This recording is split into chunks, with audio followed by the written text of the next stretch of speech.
Hola a todos, bienvenidos. Hablaremos de un spoiler para esta serie BL, Desire. ¿Cuándo nos vamos a casa? Pronto. Gautama miró al niño con dulzura, respiró hondo, fingió calma e intentó negociar con su antiguo jefe. Pero antes de que pudiera hablar, Shen Wenlan dijo de repente: Este es Hua Shen, el hijo de Huayong. Gautama no era un buen actor ni un buen mentiroso. Al contrario, sus pensamientos y acciones son coherentes y es muy fácil de discernir. Solo que en el pasado Wenlan nunca dudó de él, por lo que no observaba todo meticulosamente. Curiosamente, desde el día en el cual Gautama apareció torpemente a su lado, el desconfiado Wenlan ha mostrado una desconfianza inusual y nunca ha dudado de sus motivos ni de sus buenas intenciones. La fe ciega y la dependencia volvieron tonto al astuto Wenlan, incapaz de ver que ese beta fingía ser un omega. Pero ahora Wenlan, quien se había perdido y reencontrado, trataba todo lo relacionado con Gautama con cautela. Por insignificante que fueran sus movimientos y expresiones, no escapaban de la mirada de Wenlan. Después de que Hua Shen lo llamara papá Wenlan, este omega que no sabía cómo expresar sus pensamientos correctamente, frunció levemente el ceño. Wenlan sintió que lo habían perdonado y se consoló pensando que Gautama debería estar celoso. Inmediatamente le explicó la experiencia de vida de Hua Shen a Gautama, pero pronto descubrió que Gautama parecía haber malinterpretado todo.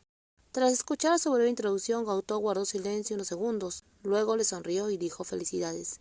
Al principio Wenlan no supo por qué lo felicitaba, hasta que Gautama apartó la mirada, bajó la vista para evitarlo, y miró hacia otro lado y de repente tuvo una idea.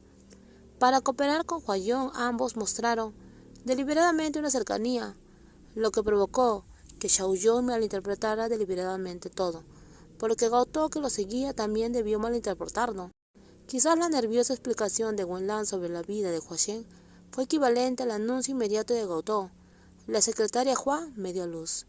Wenlan le dijo Huayong 1000 veces en su corazón, pero no se atrevió a mostrar ira en su rostro, por miedo de asustar de nuevo a Gautama, quien estaba muy alerta. Te he estado buscando durante mucho tiempo. Habló con suavidad, a ver que la mirada de Gautama volvía a posarse en él. Continuó quejándose, pero no te encontré. Sus miradas se cruzaron brevemente y luego se apartaron como una descarga eléctrica. Gautama bajó la mirada de nuevo y lo interrumpió, pero firmemente. Señor Shen, dijo, ya que todos tenemos una buena vida, que el pasado sea el pasado. Mi padre te chantajeó y se equivocó, y no te pedí dinero. Con cada frase que decía agachaba la cabeza como avergonzado y casi hundía la cara en el hombro del niño que sostenía en sus brazos. Un extraño dolor invadió el corazón de Wenlan. Quería decirle a Gautama que no tenía por qué avergonzarse, pues no era culpa suya. También quería decirle que tras su partida, Wenlan jamás volvería a tener una nueva vida. Solo quedaba en su lugar el dolor de la pérdida y la prisa de la búsqueda. Pero quería ir a Gautama a terminar lo que decía, así que se esforzó por resistir las ganas de hablar y lo escuchó continuamente con voz ronca. Siento haberte mentido antes.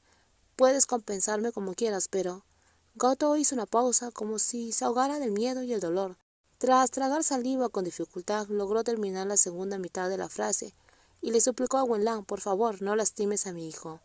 Wenlan supo desde el principio que Gautama era muy bueno con él. Esa bondad no era un simple halago. Desde la infancia hasta la edad adulta, muchos adularon a Wenlan, pero Gautama lo trataba de forma diferente. Porque Gautama era bueno con él, nunca lo adulaba ni lo humillaba. Aunque no vivía bien y siempre le gustaba comprar comida y bebía baratas cosas, Wenlan no comía, le decía con la cara roja que desperdiciaría este mal. Durante la época en la cual había perdido a Gautama, Wenlan recordaba a menudo fragmentos de su pasado. Siempre lamentaba que el destino le hubiera sido tan bueno y sentía que mientras estudiaba, el dios de la suerte se había mostrado generoso y le había permitido conocer a Gautama, en quien podía confiar plenamente. En los próximos videos seguiremos con más pequeños spoilers para esta serie BL. Si te gustó el video, por favor dale me gusta, también compártelo. Y no olviden suscribirse al canal. Cuídense mucho, bye bye.